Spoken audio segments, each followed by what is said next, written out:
Right, so I've now changed that banjo down there. You can quite see that. That's what was on there, but I've now got one which is almost parallel, not quite. Yeah, so they're kicking this way a little bit. So hopefully that will clear the side panels, which I haven't put on yet. So I've got the filter back on. Yeah, just had to shorten these pipes a little bit.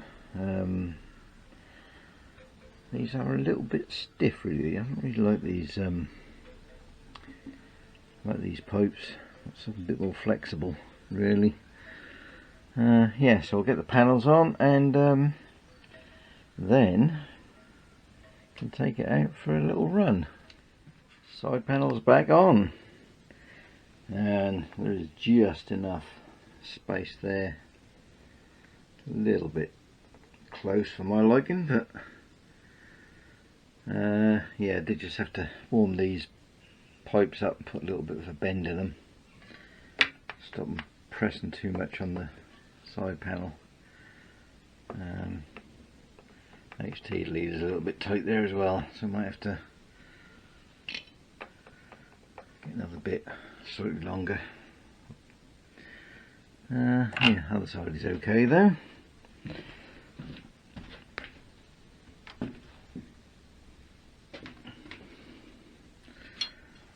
Got a bit more room here.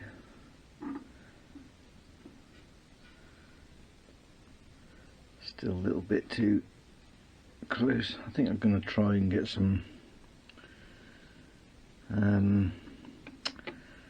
just some rubber rather than this clear stuff. I think the rubber has got a bit more flex in it.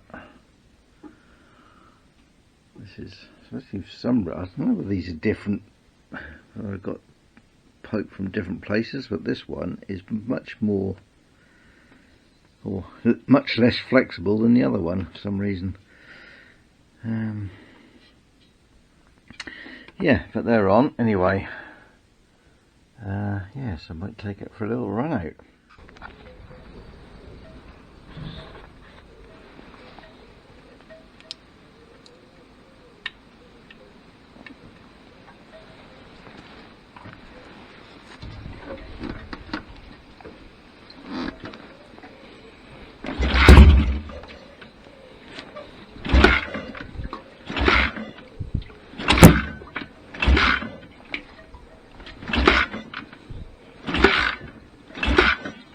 Does it do that?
Not quite right. Well, that start was unsuccessful. Few farts and pops, but that was about it. Something definitely wrong here. I can't believe that's the carburation now. It's got to be the ignition. I've got this electronic ignition system on here. I have got everything I need to put it back to points, but before that I'm just going to check or double check the timing. just in case I slipped for some unknown reason, which it shouldn't have done really. And I'm also going to check the coils, although you can test them, but sometimes unless they're under load they won't actually show faulty anyway, but worth a look. And if I can't find anything there, I think I will swap it back to points, or swap it over to points. But yeah, first of all I'll just check the settings. Yeah, it's really funny that should just go like that, but there we are. That timing is bang on. That's 34 degrees before top dead center. I know I've got bottom here, but it doesn't really matter which way you got that round. Yeah, and you probably won't be able to see in here, got the little line there. See that? Probably can't. I don't know if you'll see through there. That will show up. That's what I have to use to see it. Magnifying glass. But yeah, that's bang on the line, so there's no problem with timing. So now I shall just check these coils. One weird thing in this book, when you read this, it's a little bit wrong, this instruction, I think. I got, for road applications, 2 12-volt coils in series are satisfactory. And then it goes on to say about using a double-ended 12-volt coil for racing. But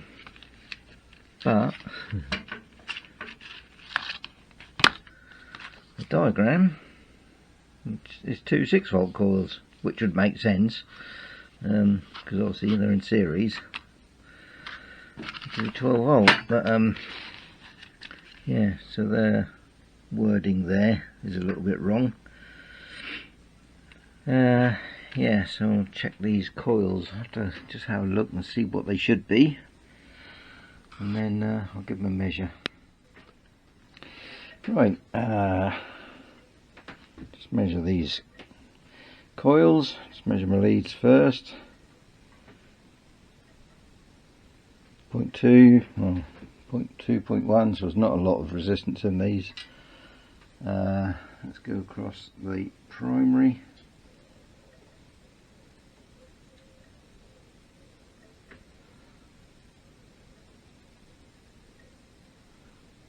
Mm. 1.4, 1.3. I thought they should be around 2. Right, try the secondary.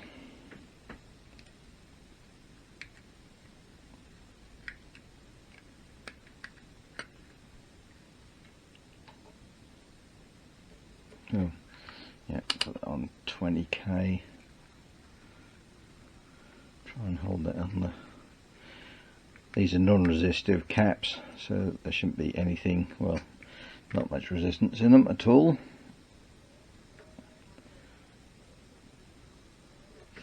That's all over the place. That's because this is wobbling around. 8.98.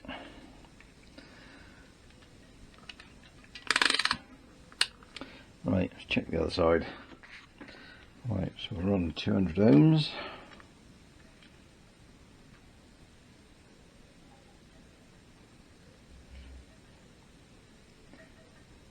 One 1.5, 1.4, 1.3, that's all over the place.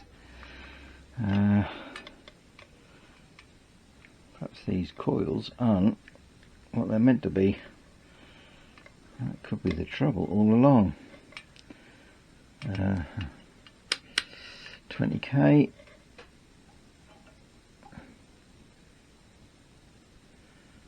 .4.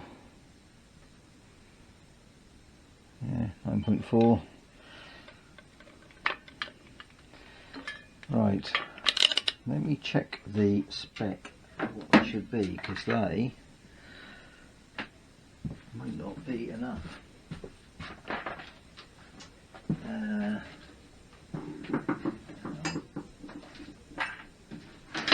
Should have checked them before I fitted them. Where are we?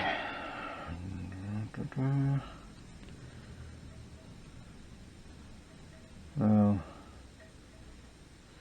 all it says about is the primary resistance for the double-ended coils.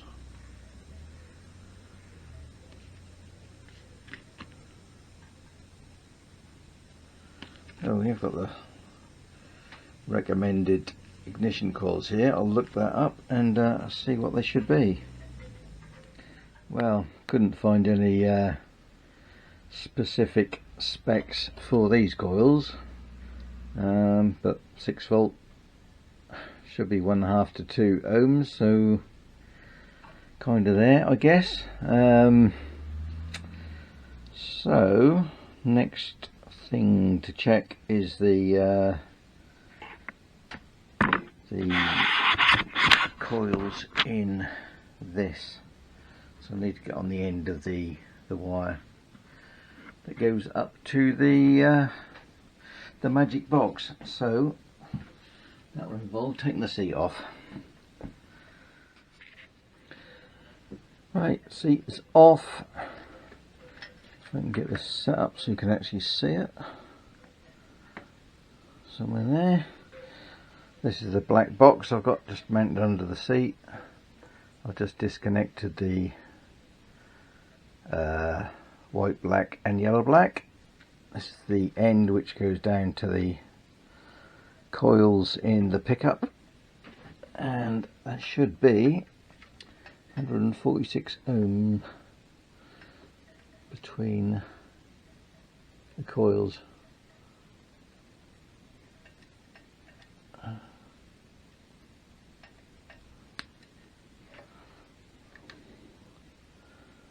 We've got 136. So are they suspect?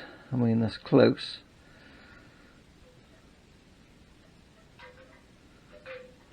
Close but no prizes. So yeah, questionable.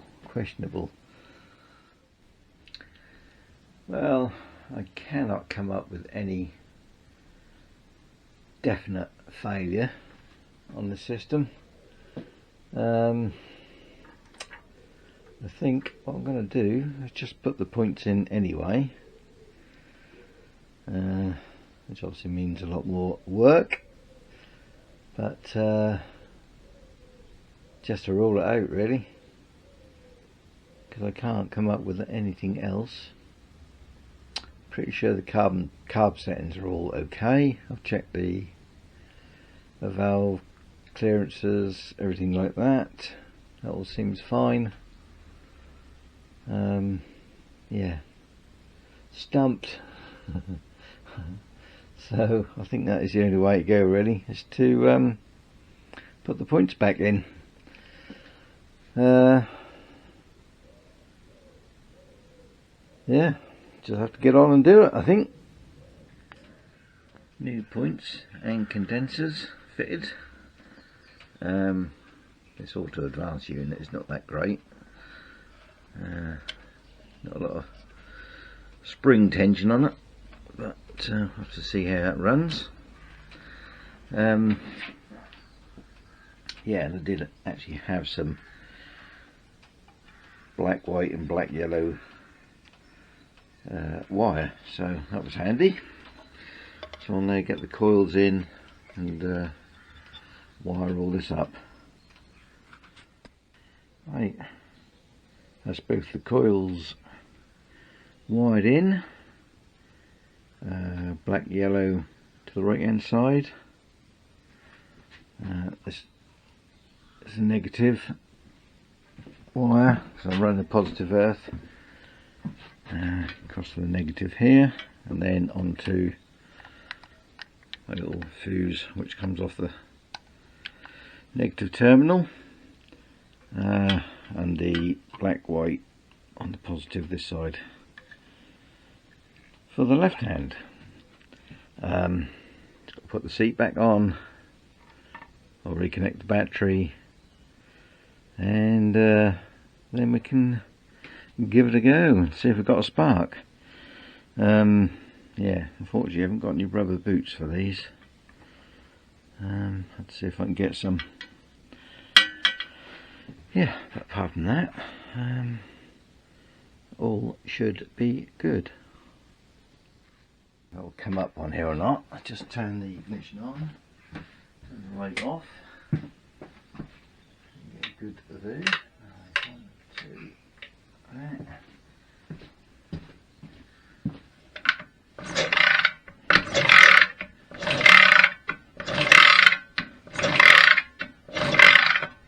Couple of lovely sparks.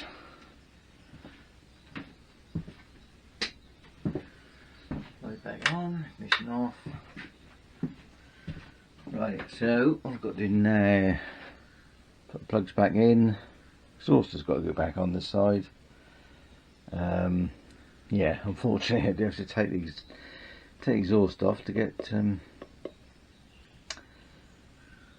this off. It was a little bit tight to get it off. It's much easier to get the exhaust out of the way.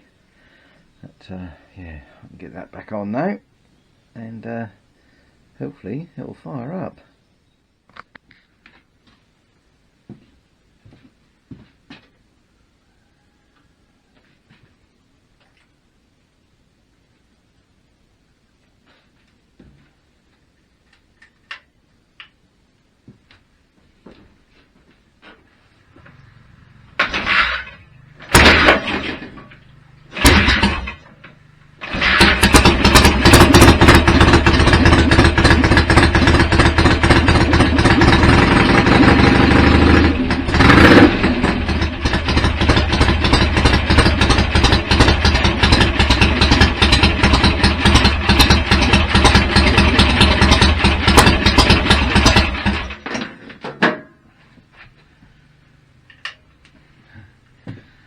Well, she started. Timing might be a little bit out. I'll just rig up the strobe light and check that. Yeah, certainly started much easier than with the electronic ignition. So there's obviously something a little bit faulty with that, or the coils. Yeah, so I'll play around a bit more, get the timing spot on, and that'll be about it. Well, I've had this running okay. There is a big discrepancy in the gaps between the two sets of points, but I know what that is. The Auto Advanced unit, it's either not sitting square or it's just a little bit out of shape, but I've actually managed to, by adjusting the gaps, managed to get both sides to spark at the right point. And when I say the right point, yeah, another little discrepancy there, and something I'd completely forgotten about. I was setting this with the old degree wheel to 34 degrees before top dead center, as it says in the manual, and I couldn't figure out why when I was just checking it with the old timing gun, the old strobe light, why it was way out, just miles out on the strobe, and kept checking the 34 degrees, yeah, checking top dead center, all that. And then it finally dawned on me. I actually changed the crank on this to an earlier one, and when I statically set the pointer on the case to the mark on the rotor, then just fitted the timing disc, set it to 0 degrees, turned the dial round to top dead centre, it was actually giving me 23 degrees. There's a good reason for that, because that crank is an older crank, which is set to, well, I say older crank, it's an A50 crank. I think it might actually be a BSA Wasp crank, because that's the only, going through all the data sheets, that's the only machine I can find which was set to 23 degrees is the BSA Wasp, which coincidentally enough is what I'm trying to do a replica of. So yeah, so the timing, well, I haven't taken this out for a ride yet, but I've got this set to 23 degrees at the minute. It may be slightly too retarded, I would have to see how it feels, but if it runs okay at that and the plugs don't soot up or anything like that, I think I'll just run with it.